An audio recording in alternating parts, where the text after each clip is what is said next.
ಲೋಕಂನಹಳ್ಳಿ ಗ್ರಾಮದ ಹತ್ತಿರ ರಸ್ತೆ ಕಾಮಗಾರಿ ನಡೆಯುತ್ತಿದ್ದು, ಇಲ್ಲಿ ಈರುಳ್ಳಿ ತುಂಬಿದ ಲಾರಿ ಪಲ್ಟಿಯಾಗಿದ್ದು ಯಾವುದೇ ಅಪಾಯ ಇಲ್ಲದೆ ಬದುಕಿದ್ದಾರೆ. ಈರುಳ್ಳಿ ತುಂಬಿದ ಲಾರಿ ಪಲ್ಟಿಯಾಗಿದ್ದು ಕಾಮಗಾರಿ ಮಾಡುವವರು ಯಾವುದೇ ಸೂಚನಾ ಫಲಕ ಹಾಕದೆ ಅಪಘಾತಗಳು ನಡೆಯುತ್ತಿದೆ. ಕೂಡಲೇ ರಸ್ತೆ ಕಾಮಗಾರಿ ಮಾಡುವವರು ಸೂಚನಾ ಫಲಕ ಹಾಕಿ ಕ್ರಮ ಕೈಗೊಳ್ಳಬೇಕೆಂದು ಸಾರ್ವಜನಿಕರು ಆಗ್ರಹಿಸುತ್ತಿದ್ದಾರೆ. ಅಂದ್ರೆ ರಸ್ತೆ ಪ್ರಾಬ್ಲಮ್ ಮಾಡೋರು ಇದು ಮಾಡ್ಬೇಕಾಯ್ತು.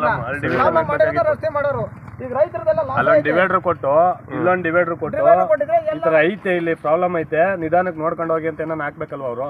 ಏನು ಹಾಕಿಲ್ಲ, ಇಲ್ಲಿ ಏನು ಹಾಕಿಲ್ಲ, ಒಂದು ರೇಡಿಯಂ ಹಾಕಿಲ್ಲ, ಸೂಚನೆ ಫಲಕ ಹಾಕಿಲ್ಲ. ಸೂಚನೆ ಫಲಕಗಳು ಹಾಕ್ಬೇಕು.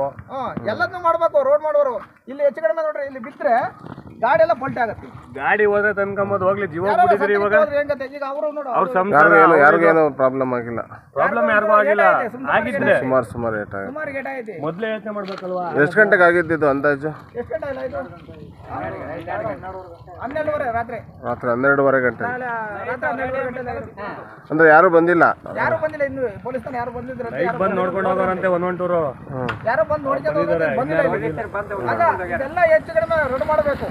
ರಸ್ತೆ ರೈತರಿಂದ ನಾವು ಕೇಳ್ತಿರೋದು ಇದೇನಾರ ಏನಾರ ಒಚ್ಚೋರು ಹೆಚ್ಚು ಕಡಿಮೆ ಆದ್ರೂ ಈ ರೋಡೆಲ್ಲ ಯಾರೋ ಮಕ್ಳು ಮರಿ ಬಿದ್ದು ಸಾಯ್ತಾರೆ. ಅವ ಸತ್ತಾಗ ಯಾರು ಜವಾಬ್ದಾರಿ ತಾನಲ್ಲ. ಇದಿರ್ತಾ ಲೋಕಮಳ್ಳಿ ಗುಟ್ಟ ಆಚೆಗೆ ಕ್ರಾಸ್ ರೋಡಲ್ಲಿ 2 ಲಾರಿ ಹೋಗಿದ್ದು ಈರುಳ್ಳಿಕ್ಕೆ. ಅವರು ಅಲ್ಲೂ ಡಿವೈಡ್ ಹಾಕಿರಲಿಲ್ಲ. ನೀವೇ ನೋಡ್ರಿ ಒಂದ್ಸತಿ ಏನಾನ ಐತಾ?